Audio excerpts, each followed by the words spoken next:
The agenda is set. I'm Brent Goff in Berlin. It's time to talk. Germany, the export giant, has this success story become a handicap for the rest of Europe? The U.S. military in Germany, is there a secret war being waged illegally? And the president of Camelot shot and killed. 50 years later, what does JFK mean to the world? Well, welcome to the show, everyone. I have invited three people today to talk, argue, and pry apart these headlines. My first guest is our own eyewitness to the end of Camelot. I'm happy to welcome back to the show Irwin Collier. He is an economics professor, and he is the chair at the JFK Institute at the Free University here in Berlin. Irwin, it's good to have you back on the show. My second guest says he has uncovered evidence that the United States is probably conducting its global war on terror from Germany with Berlin's permission. I'm happy to welcome to the show John Goetz. He is an investigative journalist, and he is co-author of the book and the TV series Secret Wars, which is airing right now in Germany. John, good to have you on the show. And my next guest says, yes, Germany's trade surplus is unfair to the rest of Europe. I'm happy to welcome Stormy Mildner. She's an economist with the German Institute for International and Security Affairs. Let me start by asking all of you. Start, though, with you, Stormy. Do you believe the criticism, some would say the hype that's out there right now? Is Germany hurting the rest of Europe by selling so many goods abroad? I actually don't. I think that global macroeconomic imbalances or macroeconomic imbalances in general can become a problem, as we have seen before the last financial and economic crisis, which was caused in part by macroeconomic imbalances, but we have to look very carefully at what the causes of these imbalances are. And I think that a multitude of different factors explain why Germany has such a large current account surplus. We're going to get to those factors in just a second. Let me pull the other gentleman in here. John, what do you think? I mean, are we hearing sincere criticism, or is this a lot of hype? Whether there's hype, I mean, I really can't say. I mean, I see living in Berlin some of the effects of the crisis, because you see a lot of capital coming in from other countries and investing in the real estate market. That's the kind of thing that I've noticed. But whether it's hype or not, I'm interested to hear what you say.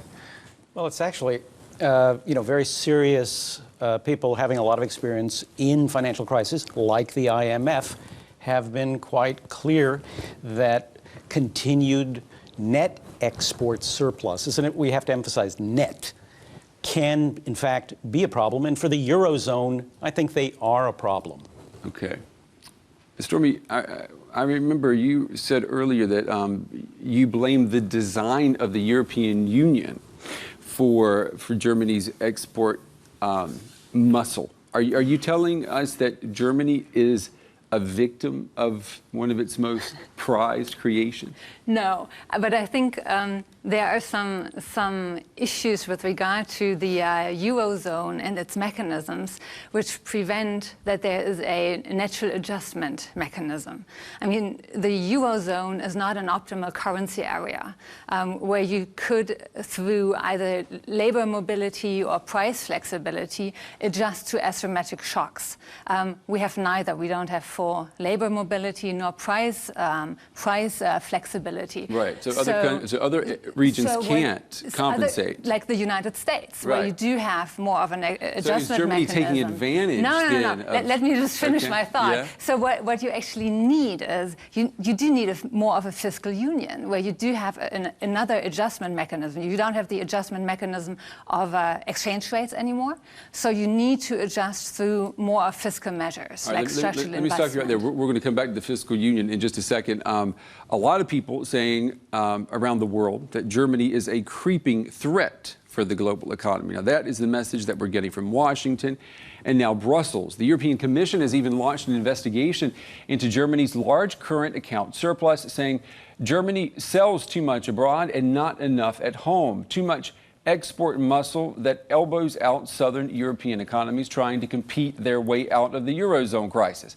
Well, the government here in Berlin says its export dominance is the result of 2 decades of painful economic reforms here. So how much of this beating up on the champion is sound economics? And I'm wondering how much of it is just sour grapes politics? Germany has long taken pride in its status as one of the world's leading export nations. But despite the country's economic might, domestic demand remains relatively weak. Germany is beginning to come under fire for importing far less than it exports. The US Treasury recently accused Berlin of hurting the global economy and holding back European growth. Now the EU has decided to investigate. A high surplus does not necessarily mean that there is an imbalance. But we do need to examine this further and understand whether the high surplus in Germany is something that is affecting the functioning of the European economy as a whole. But is this criticism really fair? Isn't it Germany's export-driven economy that has been keeping the rest of Europe afloat in the debt crisis? That is an argument, isn't it, Stormy, that if you didn't have Germany doing so well, you wouldn't have anyone to write the checkbook for the bailout of the rest of the Eurozone. Well, in part that is true, but on the other hand, there's also truth in what we just heard, that the saving rate in Germany is relatively high, domestic consumption is comparatively low, and there could actually be done more with regard to internal investment as well as domestic spending, which also would have a push for growth in the other European member states. And that is getting a lot of currency right now. People just do not spend money in Germany the way they could. You've all spent time outside of Germany, in the United States. Is there something that needs to change about this economy that makes people want to spend more money? No, I don't think you have to change the economy. It's really an issue of economic policy, and it's also in labor market policy. Just because we don't have the full fiscal union doesn't mean there aren't things that could be done to help get rid of some of these imbalances within the Eurozone. For instance, a grand push for investment. It doesn't all have to be one big party of consumption. There is plenty to be done that would actually improve the long-term productivity of German workers here in Germany, and that's the guarantee, not our exporting. What's the guarantee of our high living standards is the high productivity. The productivity is high, though. Oh, it can be higher. I mean, there are actually lots of studies, OECD studies, that show that long-term growth prospects are relatively dim for Germany because we do have infrastructure deficits, big time, as well as educational deficits. And that's where the spending needs to do, not consumptive spending, but investive spending. Okay, so in other words, we need to see industry, we need to see the government write bigger checks for infrastructure, right? But what about the consumer here in all of this, though? Are you telling me, Stormy, that the German consumer is spending enough?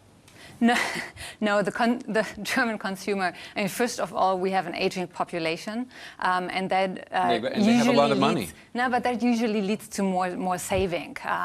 And the second factor is that Germans are a little insecure about the future, and looking at neighbor countries, you can kind of understand this, why you would rather save instead of consume more. And that is difficult to address for the government to really change consumer behavior. That's a tricky issue. You know, you're bringing up a couple of interesting points there. Cultural barriers, cultural differences in Europe. You know, what we're asking people, we're asking Spaniards, Italians, and Greeks to mind the shop the same way a German would or a Dutchman would. Is that realistic? Actually, I'd like to phrase it a little bit differently. It's for the imbalances, it's expected that the periphery companies all bite a bullet, take this austerity hit, and all that is being asked of Germany right now is actually, why don't you spend more? And you don't have to spend money foolishly. You can. There's plenty of infrastructure projects to be done. And if you look at the comparative competitiveness, increases in German wages at this point would help the adjustment so that the bullets that have to be bitten in the periphery won't be nearly as hard. But the government's not willing to do that. Well, the government doesn't get involved in that. That's a call to the trade unions, actually, and not to the government. And do you think that the austerity demands that they have in Eastern Europe, that they have of Eastern Europe, excuse me, of Southern European countries are actually right? I mean, is that actually the right policy? It's within a context of both sides in imbalances making adjustments, it would be part of any long-term recipe for getting the Eurozone back into balance. The problem is it's being very asymmetrical, as though those countries have to make the adjustment in terms of austerity, and that a little more, in an old sense of the word, inflation in the sense of more purchasing power chasing goods in Germany would be something that would actually make that adjustment easier. Go ahead, Stormy. I mean, at the G20, all G20 countries agreed that both the surplus countries need to adjust and the deficit countries need to adjust by doing structural adjustment mechanisms. So it's just fair that Germany also plays its part. You know, but what keeps coming up all the time, even in this criticism of Germany, I mean, think about how absurd it may sound to an outsider that Germany is being criticized for doing something so well. I mean, it sells goods, machines all over the world. People want to buy these items. It's a winner. It's a champion. But the problem remains the Eurozone, in that this currency union has bugs in it that continue to raise their head. So we keep going around in circles here. It's broken. No one's going to fix it. So are we going to live with a broken system? Well, I personally certainly hope that the pain is going to be big enough at one point that the right reforms will take place inside the European Union and the Eurozone. I mean, looking historically, but the fiscal union, you mentioned that's not happening. I mean, even Angela Merkel, she wants it. And she has no political capital right now with that argument. She can't get it passed. She can't get it pushed through. No one wants to talk about a fiscal union. Well, I mean, to be honest, for the last few years, the Merkel government really did not push so much for stronger Europeanization. That only kicked in, pretty recently. So I think a stronger push by the German government for more Europe instead of less Europe would be the way to go. Right. I think that you can coordinate your fiscal policies, and that's far short of full fiscal union, always to demand kind of the full Monty, when, much less than that can satisfy your customers. The real thing that we need is to coordinate the fiscal policies, and it's in these imbalances, it really requires greater fiscal expansion on the part of the Germans as a tightening in the periphery. It's just right now, it's completely asymmetric. And it was rather asymmetric when the currency union began. We know now that a lot of the numbers that we were given were lies, right? So we've been living with a patient that's sick from the beginning. I keep coming back to the question: what will it take to bring some type of symmetry to the Eurozone so that you don't have the argument Germany is taking advantage of its privileged position? Well, first of all, you need to explain better what the European Union and the Eurozone is about. And I think this has been not done to the voter, to the people, for the last few years. The whole issue had been framed like Germany is the victim here. Germany has to bail out all the other countries for their problems and for their faults. And it's not a surprise. I mean, if you don't explain how much Germany actually benefited from the euro and the European Union, if you don't explain that, then you don't have the support by the people, and then the government can't act. But don't you think that's clear? Unemployment is low in Europe. It's not clear to people have a lot of money. I mean, the Germans are not complaining right now. It's the Southern Europeans who are complaining. But there's a lot of people in Germany and a lot of the populist newspapers run this line that, we're bailing out the whole, all of Europe and Greece and Spain, and everyone just wants money from us. That's definitely a widely believed thing. I think when you cast everything as a morality play, there are those who live within their means, they're good, and they shouldn't be punished, and there's others who don't live in their means. Somehow, when you are looking at the average voter, Joe or Jane Sixpack, they are not responsible for fundamental macroeconomic failures of their own governments. They are in the boat. They have to bear the consequences. It's not the issue that German voters should bear the consequences, but what is being asked is not that they inflict austerity policy on themselves. What is being asked is, open up your checkbooks, start building your bridges. Yeah, but why do you think politicians and even the wise men in Germany, we can't get them to come out and say this, The Germans are being asked to be the paymaster in Europe right now. But there is no fiscal union, there's no harmonization of fiscal policy, of tax policy. So how can you really ask the German taxpayer to take up that responsibility and that liability of something that he and she has never signed up for? Well, that's not quite, I mean, Germany did, and the consumer and the people as well, did benefit greatly from the European project. I mean, first of all, it's a political project, and it helped to create peace and stability on this continent. That shouldn't be forgotten.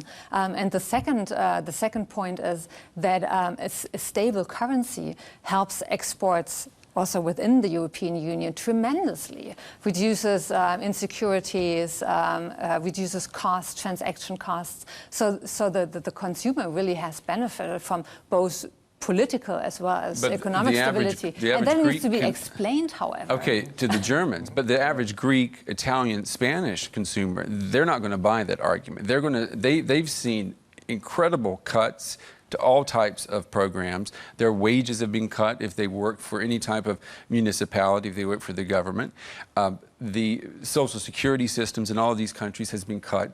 In Greece by as much as, in some places, up to 80%. No, but they're going to believe that Germany has greatly benefited from the European Union. That's what they're going to believe. And they're going to believe that they've suffered. And that's another form of asymmetry. No one feels like they're in the same boat here.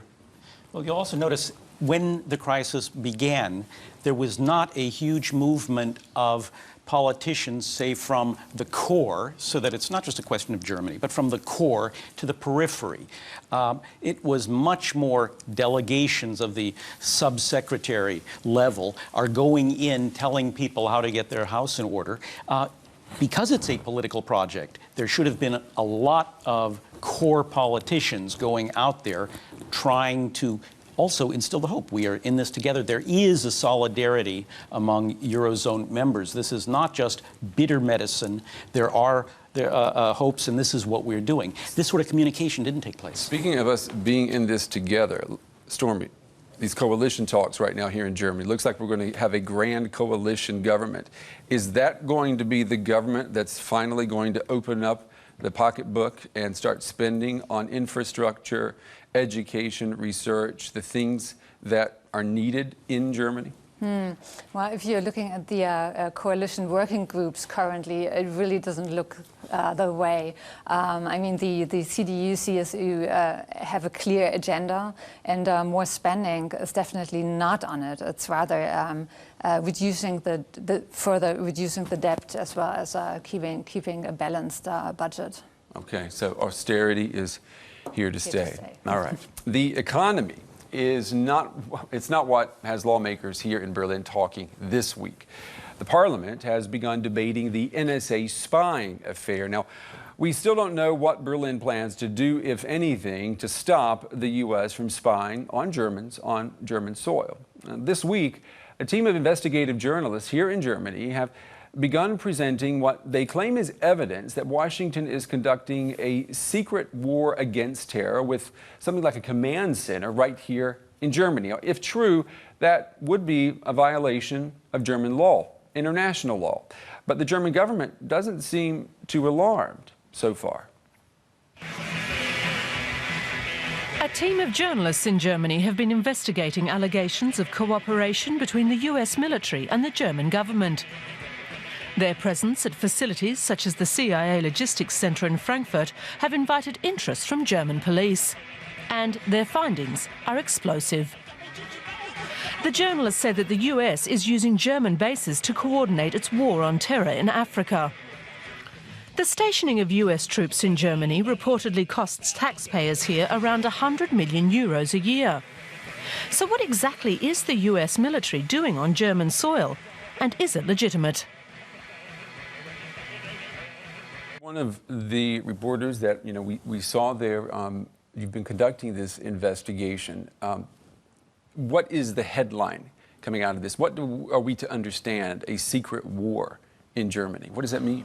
Well, the surprising thing about the research is that we found that the drone strikes that the United States is carrying out in Somalia, and there have been a series of drone strikes in the last few years, are have a great deal to do with Germany, and far more than we ever imagined.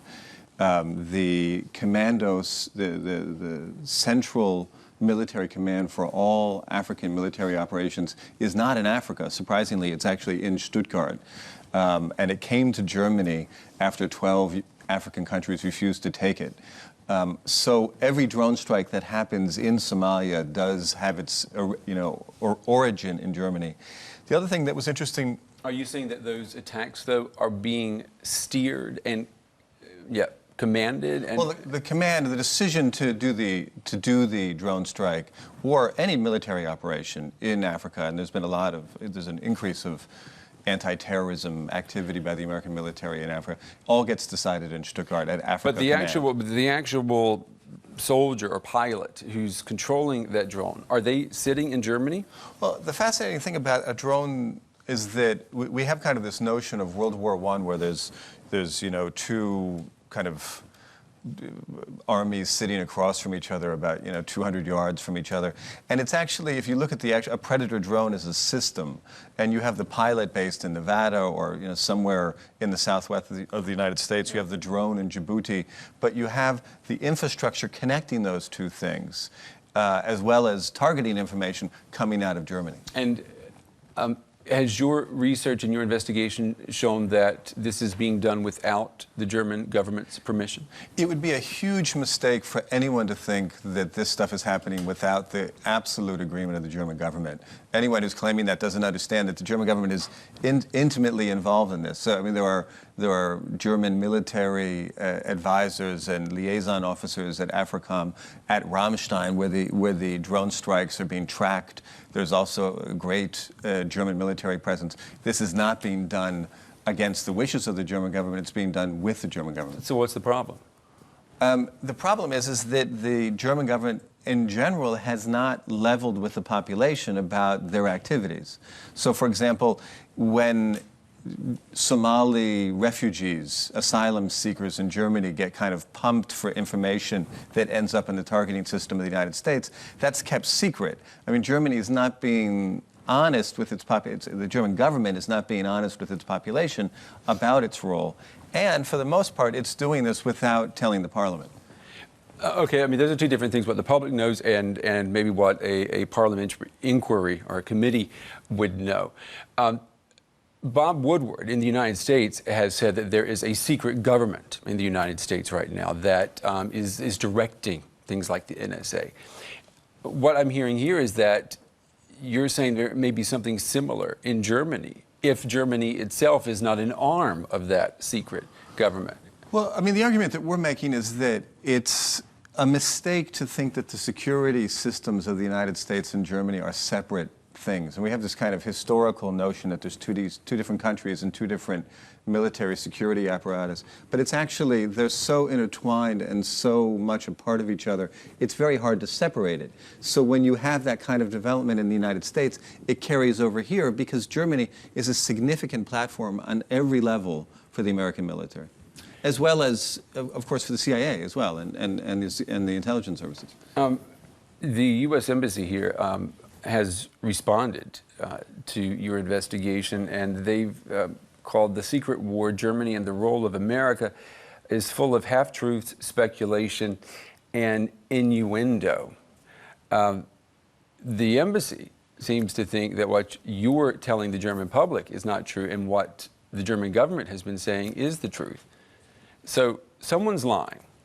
Yeah, I mean, the thing is that the truth lies when you get specific, right? And the question is that, of course, the AFRICOM has told us that all military operations are being commanded out of Stuttgart. There's actually no debate about that. I mean, so when you get specific and you talk about are Somali refugees being questioned and does the information show up in the targeting system, that's also something that's actually undebatable. And does Ramstein used to track flights? And is there a CIA logistics center in Frankfurt that was used for a variety of operations in the Bush era? There's really no debate about that. I don't know. Do you think all of this information, that what you're finding out, does all of this information need to be part of public discourse? Does the average German need to be privy to all of these decisions that are being made between the Secret Service of the United States, the BND in Germany?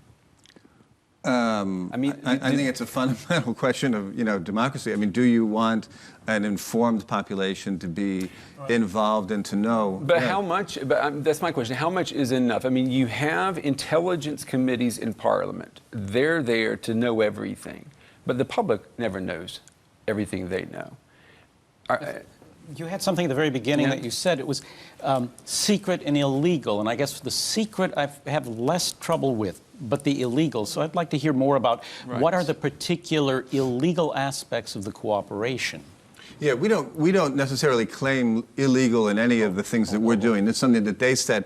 But there is an argument, an obvious argument, and that is that there's a German constitutional clause that says that you cannot wage aggressive war out of German territory. So that means when Americans are waging aggressive war from German territory, when Americans are doing it, the question is that a violation of kind of the, one of the deepest parts of the German understanding of themselves? But wouldn't it be a violation if the drone, if the pilot of that drone is sitting in Stuttgart? Then I think most people would say you have a violation of German law there. German soil is being used to conduct aggressive, warlike maneuvers. But doesn't it depend on, first of all, how you define war, and secondly, what you use the drones for? Because, drones can be used for surveillance, or they can be used for targeted killings. And if I'm not mistaken, then the German government has supported the surveillance aspect of drones and opposed the killings, or the targeted killings through drones. And if they were used for the latter, then I think then it is clearly a misleading of the public. If they allow something else and saying... Well, who's misleading the public? I mean, John is saying here that the Parliament doesn't know. Is the government not sharing information with, does Angela Merkel, does her cabinet, the people closest to her, are they keeping secrets that should be shared with Parliament? Well, one of the things that was interesting was when the decision was made to have the AFRICOM command center in Stuttgart and not in an African country, they went to the Foreign Ministry and the Defense Ministry here and asked, could we please have it here? And the U.S. wanted to announce it in Bush's State of the Nation speech in 2007, I believe, or 2006. And the Germans said, yes, please, it's okay, you can have AFRICOM here, but please don't mention it in the speech. It would, quote, unleash an unnecessary public discussion. And so there's a long tradition in Germany around security issues of kind of the government feeling that the population, which has always been very pacifist in its inclinations, right, that they're not sophisticated enough to understand the deep, serious security threats affecting Germany. And that's why we'd rather decide these things on a higher level without the population being involved. But that's a huge indictment to make, though, to say that the public cannot take the truth. Well, it's been that way. With the creation of the Bundeswehr, with it joining NATO in 1950 or whenever it was. Since the nuclear missiles in 1982. There's always been a huge pacifistic consensus in the German population, and there's always been the German government, which is trying to basically fight against that. I'm curious how you see it. Laura, my question here is, what do you think is in the German interest of the policymakers? I'm trying to figure out, given the likelihood something like this can unwind. How are they benefiting? What is your sense? Who is gaining within the German policy establishment to be cooperative on this particular point? Or is it just once you say yes once, you're hooked forever? Oh, I really believe that the security systems are so intertwined, it's very difficult for Germany to get out of anything. And so when the United States starts to do drone attacks in Somalia, it's very hard to pull the brake. There's almost no way to get out of it. And so, one of the things that was also fascinating... That's an incredible statement to make, though. Imagine someone in France or someone in the U.S. saying, a foreign government is working on our soil and doing things that we can't even check on. And no one would accept that, first of all. Well, what's fascinating, we found that there's actually no institution in German-American relations where there's a yearly, monthly, weekly report about what the American military does in Germany. There's actually no accountability. Well, there's actually told to us by the Foreign Ministry. Yeah, but isn't that the duty of the intelligence services of Germany? I mean, that's what they're here for, is to know what's going on in Germany. Well, whenever we've been to background meetings with intelligence services here, it's always been that we do not spy on our allies, right? That's always been... Well, what do you mean? You're not spying if you're working in your country. Well, we don't do counter-espionage against our own, and that may be changing. I mean, that'd be a different thing right now. Do you think, these debates going on in Parliament right now, do you think there needs to be a greater call for the Parliament as well as the intelligence agencies, that they should have to come before a committee and explain what they've been doing for the last 10 years? Well, there certainly will be a parliamentary investigation into the NSA allegations. It's also likely that much of the stuff that we've been covering will get included in that parliamentary investigation. It should start in March, is what I understand is when it'll begin. Okay. Very briefly before we move on, I have heard some people comparing you and your colleagues on this team, a German version of Edward Snowden. Well, I mean, it would be a great honor to be compared with Edward Snowden. I mean, Snowden was able, though, to provide an amazing amount of information to people all around the world about what the United States is doing. You would not be doing this project without him, right? We were certainly helped by a lot of the material that he was able to get out. All right, let's move on. This week, we're going to stay with the United States. The U.S. and much of the world will remember the 50th anniversary of the assassination of President John F. Kennedy. Now, almost everyone in my parents' generation can tell you where they were when they heard that JFK had been shot. His death, more than any other event, marked the end of America's post-war crescendo as a superpower. The end of Camelot, the fairy tale. Well, there are now two other generations that know only the conspiracy theories, the movies, the documentaries, and the feeling that we still don't have closure on that horrific event. Well, today we ask, is it time to put the past in the past? And what does JFK's legacy mean now? Ask not what your country can do for you. Ask what you can do for your country. Handsome and charismatic, John F. Kennedy was seen in his lifetime as a new type of president who revitalised America after the conformist 1950s. In Germany, JFK is best remembered for his speech in West Berlin, which gave hope to the people of the divided city. Ich bin ein Berliner. But over the years, perceptions have shifted as more details about his private life and political life emerged. Was JFK really more image than reality? What is his legacy now, 50 years after his assassination? And how much of what Kennedy symbolised lives on today? We want to talk about all of that, Irwin, but let me pick up on what we just talked about. What would a JFK do in this situation with Europe looking at the United States now as an ally that can't be trusted? Can you imagine? In many ways, what happened when the Berlin Wall went up, that, Egon Bahr has said it many times, that suddenly German policymakers realized that when push comes to shove, niceties about Berlin take the back seat to international global stability and avoiding nuclear confrontation.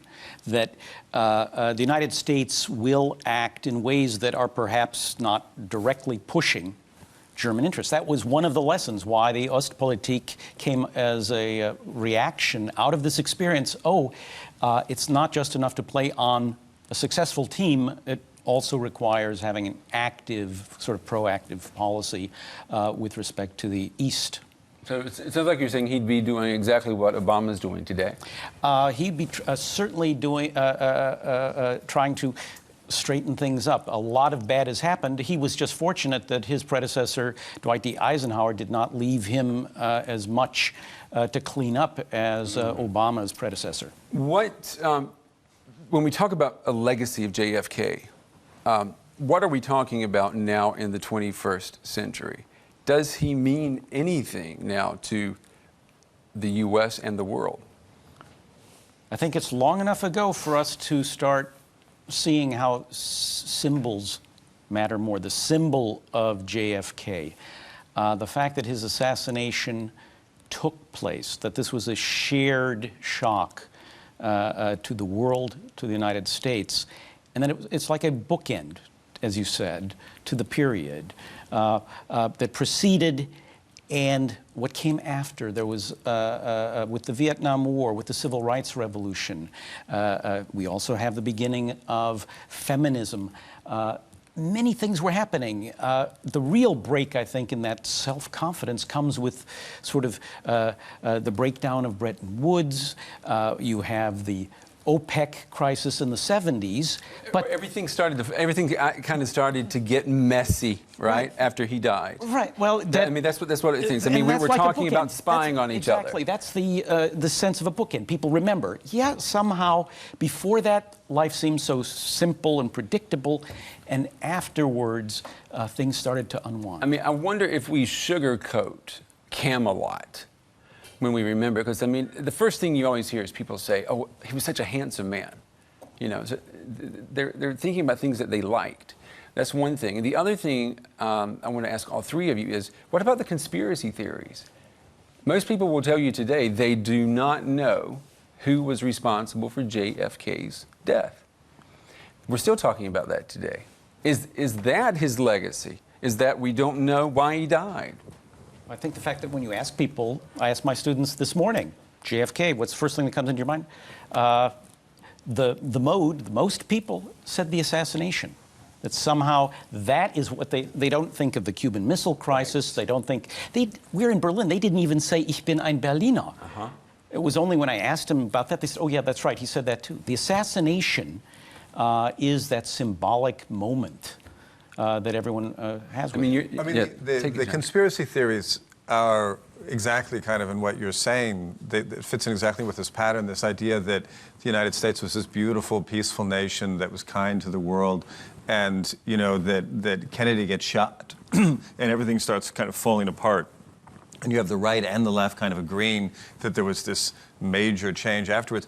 And it's a very naive notion of what the United States was like before 1963, right? I mean, it's got nothing to do with reality. I mean, Kennedy was the man, you know, who permitted and ordered the Bay of Pigs invasion, right? Yeah, but we're still dealing with naivete, aren't we? I mean, a lot of people would say that, you know, the way the reaction in Germany has been to the NSA scandal shows a lot of naivete, that the reality of relationships are just like marriages. You know, you accept some things you don't, but it's never neat and clean.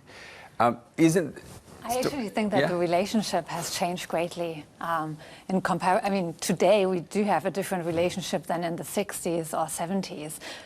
We are not the natural first order partner of the United States anymore, which is vital for anything done internationally, stability-wise. We are one of many partners. And I think that the decision with whom to do what is decided much more pragmatically today. And I think for many Germans, the NSA scandal was kind of a wake-up call and to kind of grasp this reality. Sometimes we romanticize or idealize our relationship with the United States, and I think it hasn't been this for 20 years. Yeah, I mean, JFK did deliver Ich bin ein Berliner, a speech here in Berlin. I mean, the Germans always give a special invitation to an American president. There is that special relationship. Well, it was a real commitment, and it helped stabilize a situation that could have gotten out of control. And I think the fact that it was a credible promise of solidarity, clearly also in the United States' interest, but Germany was not in a position as a divided country to do anything but hope that things would turn out for the better. And in fact, what happened as soon as the Berlin Wall fell down, you know, the first reaction of George Bush Sr. when told this was nothing subtle, simply, that's great. Yeah. But it is interesting what you said, that you asked your students today, and what they remember is assassination and not that, right? And Marilyn Monroe. And Marilyn Monroe. I mean, there is that side of him, too. He is probably the first modern president where people did talk about his private life. We're running out of time, but the day he died, what happened, the people responsible, will we ever have an answer? It's been 50 years. I mean, a lot of files can be open now. A lot of files that were classified after 30 years, 25 years, they can be open. Is there an answer out there? I suspect there is an answer in files, and it's probably less exciting that people want to see. My own personal favorite is simply we have a lot of people covering their backsides, and because of that, there's been an enormous amount of information that has been hidden from view, and that ultimately historians do track this stuff down. They're like journalists with a long time horizon, long deadline. Yeah. Let me ask you two, do you think Germany will ever have this love affair with an American president the way it did with JFK? Is it possible? I think in the beginning of the Obama administration, we very much had. I mean, high support rates. He spoke before he was elected. Yeah. He spoke here. Actually, Obama's biggest rally was in Berlin, and there was an enormous support for Obama. But it's been the drone strikes, it's been the war on terror that is really, an NSA scandal that has collapsed his support. The NSA scandal. We always come back there to where we started. All right, that's going to wrap up this edition of Agenda with Brent Goff. Remember, you can contact me anytime with your thoughts on the show. You can find me on Facebook, and you can tweet me at Brent Goff TV. Email us. You see the address on your screen. And if you want to watch the show again, go to DW's website or watch us on YouTube. I'm Brent Goff in Berlin. Join me next time when I set the agenda.